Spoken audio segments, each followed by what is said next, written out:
All right, it looks like we have a CG Q&A for Dark Trooper Moff Gideon. I really didn't think this was going to happen because they are kind of delayed. They gave us the announcement of Dark Trooper Moff Gideon, what, last Tuesday or Wednesday? And typically the Q&A is out a few days after that. I mean, this says October 2nd, which was... When was that? I think today, as I'm doing this recording, it's the 3rd, so that means it was yesterday, which was Monday. So, yeah, I almost thought they weren't going to do this. I was just casually looking in the forums just for anything, and saw this and was like, oh, so they were planning on doing that, okay. So anyways, let's get into it. What is the ideal intended Imperial Remnant squad from now and on, okay, for players that will unlock Beskar Gideon? Will there be any other additions to the Imperial Remnant faction, or do you intend us to use 2 Moff Gideons in the same squad? I mean, I get what you're trying to say, but come on, pay attention. DTMG, Dark Trooper, Moff Gideon, Stormtrooper, Scout Trooper, Death Trooper worked well for us. Stormtrooper? That's kind of cool. Gives Stormtrooper some new life. Nobody really uses him because he's kind of useless. Does his lead recover 100% health and protection when gaining bonus turn? Yeah. I hate Tusken CG because he's a douche and such an idiot all the time with his stupid woke liberal nonsense. But that's a funny answer. Yeah. Because I don't remember now, like I said, this was several days ago, but I'm pretty sure if you properly led the kit reveal, it probably says all that. So that's why they said, that's why he put, yeah, like, yeah, read the read the thing, stupid. It's right there. Will DTMG's character view in the collection have his helmet off? Nope. The suit is really cool. If you want to see Giancarlo, the other Moff Gideon will happily enjoy your gaze. Yep, he doesn't wear a helmet. He just stands there with his hands on his hips. I think it would be dumb if the helmet was off anyways. It's kind of like these clone troopers, how they like have their helmet off in the thumbnail thing, but then it's on in battle. It's like, pick one. You either don't want them to have the masks or you do. Let's not do both. Whenever an ally gains or loses bonus turn meter or a bonus turn, they recover that much health and protection. Under the other Gideon special, would this be 100% potentially from turn meter removed and then 25% from gain? Correct. Wow, this is way out of context because I don't know what to say. Whenever an ally gains or loses bonus turn meter or a bonus turn, they recover that much health and protection. Okay, so that much what? Oh, how much turn meter they gained or lost? I get it. So under the other Gideon special, would this be 100% potentially from turn meter removed and then 25% from gain? Correct. I sort of get it, but it's confusing. You really got to do like some translating in your head. So I think this is saying you would potentially get 100% turn meter, or what do you get? Health and protection. So you get 100% from turn meter removed. So if you, what does that translate to with health and protection? Like say you removed 50% turn meter, that means you'd get 100% of that 50%. But what does that translate to for health and protection? Like, well, how much? Half? You're gonna get half your health and protection back? And then it says gained, so if you gained 25%, you're only going to get a quarter of that, which is what, 6 3/4? 6.5, I mean? Or something, yeah, 6 3/4, right? I don't know. 25, 12.5, what's tough for 12.5? 6 1/4, 6 1/4, not 6 3/4. I knew I was on the right path, I just went the wrong way. From the halfway point, you know what I mean? Half, I went up, and I went up to 3/4 instead of down to 1/4. Anyways, how does health protection recovery from the leader ability works, okay, upon receiving a bonus turn? If, let's say, Stormtrooper has 50% turn meter and receives a bonus turn, how much health and protection does he recover? 50%. That's a lot when you think about it, though. Like, you gain 50% turn meter, and you also gain that much health and protection? That's kind of serious. And I don't know, what is that protection based on, though? Is it based on your total health? Or is it based on what you currently are at? Because that'll make a difference too. If it's based on your total health, if you're already sitting at 50% health and protection, and then you gain 50% turn meter, so now you're gaining 50, you're at full health. Now, if it's 50% of what you have, and you're at 50% health, then that means you're only gaining essentially a quarter of your full health. So now you're only at 3/4 of your max health and protection, which is still a lot, but it does have a different impact. So how does that fully work? I don't know. Anyways, can unwavering presence be explained? Is that entire second paragraph, which includes the Mando ally revive, all conditional upon DTMG being in the leader position? As stated, if Dark Trooper Moff Gideon is in the leader slot, defeated Imperial Remnant allies are revived with 100% health and protection and stealth for 2 turns. Then, if he isn't the leader, this part takes effect. Otherwise, defeated Darkside Mandalorian allies are revived with 30% health and protection and gain retribution for 2 turns. Yes, now that they rewrote the whole thing out here, I do remember that. It was pretty obvious. I don't know why this ended up being a question. Like, yes, if he's the leader, you get this. If he's not the leader and he's just a support on the team, then you get this. I don't really understand what was so unclear about that. Is Maul's lead better than Gideon's and Gak? If it's a mostly Mandalorian team, probably. That's kind of a weird question because, yeah, I mean, Maul and Gideon aren't on the same level. Gideon is Imperial Remnants, Maul is Mandalorian. Like, why are you trying to compare the two? I mean, I get it. Gideon shows up in the Mandalorian show, but his kit doesn't really have much to do with Mandalorians other than that, basically that one part here. Otherwise, defeated Darkside Mandalorian allies, blah, blah, blah, blah. What sort of modding would you suggest for him? Make him thick and speed never hurts. So by thick, do you mean defense, or do you mean tons of health and protection? Or do you mean try to get all of it, like defense mods with health primaries? How does DTMG's anti-defeat work when there are no other active allies, or no other non-GL active allies? He dies. Okay. It almost sounds obvious. I'm not entirely sure what the context is that they're asking this question of, but kind of sounds like it's probably obvious. The DS Mando revive is not reliant on Gideon being in the leader slot, correct? There should be a comma there. In the leader slot, correct? Correct. It's intended to be used under a Maul lead. The dark side, yes. That's kind of like what we just went over a few questions ago. There's one part that's if he's the lead, and another part with like a Mandalorian lead. I'm disappointed his leadership ability isn't named Los Polos Hermanos. Well, that would be stupid, because Los Polos Hermanos has to do with Breaking Bad. It has nothing to do with Star Wars. It has nothing to do with The Mandalorian specifically. Just because it's the same actor doesn't mean it's the same character in the same universe and the same all of that. They're 2 different franchises and everything.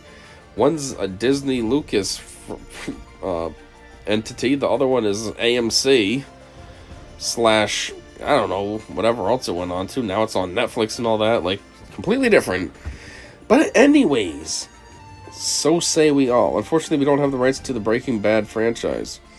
We all know in our hearts he's cooking delicious chicken at the Imperial Remnant base, though. No, he's not. Because Gus Fring and Moff Gideon are 2 different guys. Yes, maybe Giancarlo, whatever his name is, plays them both, but that doesn't make them the same person. And let's be real too, Gus doesn't even cook the chicken either. He's the owner-operator of the franchise. He's not touching any of the product. He's there to oversee the operations and stuff. He walks around with a clipboard, not with gloves on. Anyways, even though Dark Trooper is partially excluded throughout the kit, it still feels like it would be an option on the team. Well, that's a question. It still feels like it would be an option on the team? You can give it a go. Let me see something real quick. I don't want to lose my spot, but didn't they put Dark Trooper? Oh, Death Trooper. Never mind. So actually, they do have a point. Dark Trooper would make more sense possibly than Death Trooper. Because Death Trooper is kind of tied down to Krennic. I don't know, whatever. This is a game, so, you know, the canon mechanics don't really matter, I suppose, in a game. The game is designed to do whatever you want. Anyways, Is there a risk to using Strategic Onslaught and losing Insight too frequently to have the passive revive kick in? There is more of a risk outside of Territory War with Omicrons. However, in Territory War, he'll usually have 4 stacks. Yeah, that's kind of what it was all about. His Territory War Omicrons are pretty decent as well. I mean, it sucks that they're Territory War, but they're not bad. Why is Dark Trooper Moff Gideon not an Imperial Trooper? Did it break the Trooper team with Veers and Piet? Yep. I mean, you guys love nerfing things. I'm just kidding. We don't like nerfs, so what you did is probably better.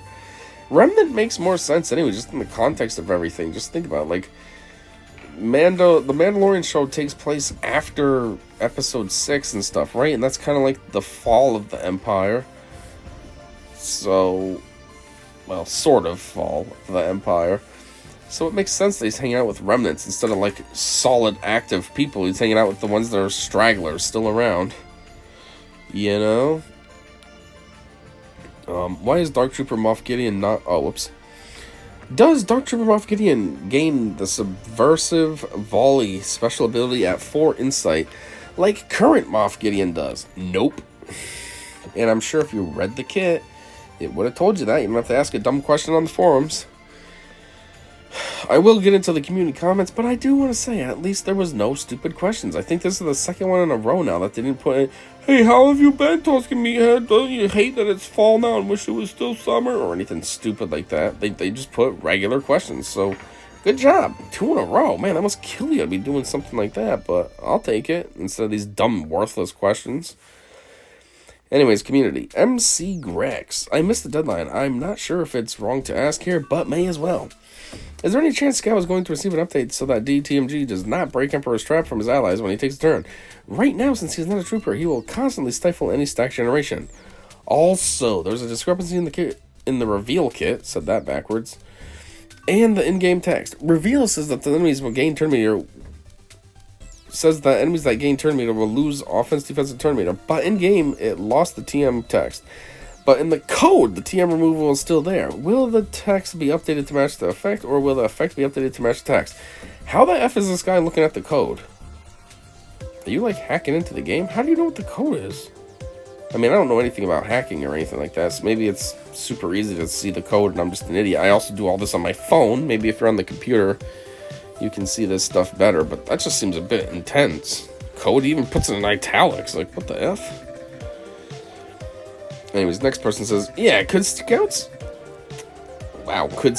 Emperor's Trap be changed to work like Piet's where it triggers on ally Empire turns and falls off on opposing character or non-Empire ally turns? Because if it only works under a remnant leader and one of the two makes stacks fall off, it's one of the worst Zetas out there. Similarly, was DTMG balanced around not having Imperial Trooper synergy with Storm Death Scout and Moff Gideon? Seems like he's losing a lot of bonuses on his team by not having the tag. Yes. He's not having Imperial Trooper on purpose because, like they said, with Pia and all that, it made him way too OP, and they were like, yeah, we're not doing this. Where's your fix for the mini-boss? I lost 20 Conquest energy. This game is such a downfall. Lame. Well, that's a completely different thing. I don't really know why you're commenting that here. I guess because you think this is new, so CG's going to see your comment. Would it make sense to add a clause in his unique ability, akin to Boba Fett's Sign of Django, that would state that DTMG would count as a Mandalorian if the allied leader in the dark is a dark side Mandalorian? It wouldn't need to apply to all game modes, as it could be under an Omicron for some game mode. Just a suggestion, though. You said Boba Fett's Sign of Django. That's also a feature in the newly updated Lobot's kit, how he becomes a droid when he's under a light side droid leader, which basically is just Sortie. Fix the Conquest mini-boss. Is this the same guy? Nope, somebody else complaining about that here instead of in the proper forums. At this point, I don't care about this issue or when or if the text fixes it. I'm upset about buying a Conquest pass for bugged Conquest. By the way, Moff Gideon's consumable doesn't work either. This issue has cost me money and time. 24 hours in Conquest, $10 Conquest pass, 150 crystal, Moff Gideon consumable. I mean, you tried to work in the Moff Gideon relevancy here, but man, what you're saying, that does suck. The time, whatever. But you spent $10, 150 crystals, and Moff Gideon's consumable doesn't even work? That is some bullshit. That's 3 major losses. The time, like I said, whatever. Who cares about that? You're spending time no matter what just to play this game. But the other things, those are options. And that sucks that you didn't get those options. Okay, so there's some questions up here that says, does his lead recover, blah, blah, blah, yes, and then how does it work, and then it says there's 50%. So which is it? Do allies that get a bonus turn get 100% health and protection, or do they get X% health and protection based on how much turn meter they gained? Well, I don't know. How does health protection, blah, blah, blah, if they take a bonus, let's say, well, yeah, this one says if Stormtrooper has 50% turn meter, that's why he would get 50% health. So it's just based on what the turn meter was. So in this example, would they recover 100% health protection when gaining a bonus turn? Yes, because that's a bonus turn. That's a complete turn. That means it's essentially 100% turn meter. So you gain full health and protection. Where this example is only gaining a percentage of turn meter. You only got 50% turn meter, so you're getting 50% health and protection recovery. It's kind of obvious. I don't really know why you're re-asking the question here. Danielson. That's funny. That's just a town. Still not fixed, mini-boss. People in McGill can't go forward. Maybe it's time they make a very difficult and extreme level in the conquest, where there would be the same number of character shards, but better rewards could be obtained, and there could be bosses like this on the extreme level for the best player. That's an idea, you know? That's what I've always said. Like, this game always seems to be all about... I'm going to stop right here and just give a little disclaimer. I know this is like a tangent. This is supposed to be about Moff Gideon's Q&A, but a lot of people are complaining about how the mini-boss in Sector 1 of the hard node of Conquest is ridiculously hard. Like, it's one of those Gamorrean Guard ones where it kind of looks like a Rancor raid, but the Gamorrean Guard is like super tanky and he's hitting super hard. Like, I hear he's doing, when he takes a turn, he's doing like 24 million damage. So basically he's just one-shotting everybody. And also, it's taking, like, ridiculous strategy and tons of damage to take him out because he's so thick. Not to use that, you know, stupid lingo, but it best describes the situation. Like, he's just so thick that everyone's having trouble getting him, you know, taking him down. So, anyways, that is something I've always thought, though. Like, CG always seems to try to push everything out on everybody, and then you all lose. Even if you're a whale or a kraken, you lose, because now all you're doing is fighting to keep whatever position you currently had. Like, say you're number 1 in Arena. Well, new character comes out, now you pay money to get the thing, Relic 9, you know, get it all beefed up with the best mods and stuff, and now you're just fighting with other people who did that as well. So you don't gain, you don't get any better, you don't get any worse, you just stay in the same spot you're at. But then, for other people like me, who are just 100% free to play, you get this new super OP character, and now it just puts you even further behind. Oh, great, all this crap I need to farm to try to get that. Like, for example, the new Leviathan. That ship is the new OP one. You know, I struggle to... I can't take it out. I mean, I'm still trying to get my Piet ship to Relic... I mean, to 7-star. Never mind, get the Leviathan.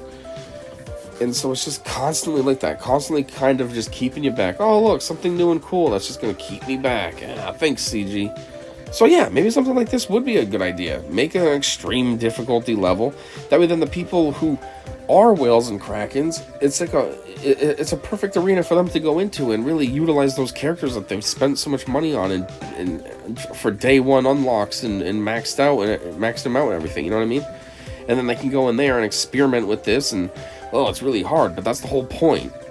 It's not part of the regular game mode, it's something extra. Almost like a sandbox just to dick around in. You know? But they wouldn't do that. Even if they did come up with like a weird extreme mode, they'd still make it like an actual option that they would make so like somehow there's like good prizes that are locked into there. And if you want to get them, you need to be able to unlock the extreme mode. Kind of like they're doing with the raids, you know, the crate raid. Once the new raid for Leia comes out, they're going to take the MK3 materials and move those out of the crate raid prizes and put them into Leia. So it's like now you have to participate in the Leia raid. You basically have to ditch the crate raid and participate in the Leia raid if you want to keep getting those MK3s. And that's like what they would do with this. If they made an extreme mode, they'd put some kind of nonsense in there, and then you're like, seriously? You couldn't just make this like You know, just a bonus thing. You had to go and put something locked behind it that we all want to strive to get. Ugh. Anyways. By the way, Moff Gideon's consumable doesn't work either in this broken conquest. It does, but not in the boss battles. The boss battles count as raids, and the Gideon tech counts as call... What the hell? Counts as call into ally slot, which doesn't work in raids at all. For example, Mothma's Rebel Soldier, Geonosis Brew Alpha's Geo Brew or Arc Soldier's Turret also don't get called into the ally slots, and it's described in the abilities which call them. You all seriously need to look into Scout Trooper ET and DTMG not being an Imperial Trooper. It really kills the part of that Zeta. First off, who's ET? Scout Trooper ET and DTMG. I don't know. Anyways, though, I don't really know what they're talking about when it says the Zeta. I don't know what the kit is. I don't know off the top of my head what the kit is and what that move is that they're referencing and what the Zeta says. But, I mean, on one hand, I get what they're coming from. How maybe you are missing out on making this character a lot better by having full, solid synergies with, like, a Imperial Trooper squad. But at the same time, it makes sense why they chose to make him have synergy with Imperial Remnants, because otherwise he'd be just too over the top, too alpha with Imperial Troopers. And not like CG's a pro at balancing or caring about anything other than money, but still, at the same time, I think there's a small part of them that doesn't want things to get too imbalanced. Now you got like a legendary team that's wiping out GLs. Like, GLs are supposed to be the top tier thing, not legendaries. So, you know, there's that. Anyways, this ended up being way longer than I thought it was going to end up being. It's just a lot of tangent talking I did, I guess. So anyways, if you stuck around the whole entire time, thanks a whole bunch for that. And, yeah, thanks for checking this out. Until next time, I said see ya.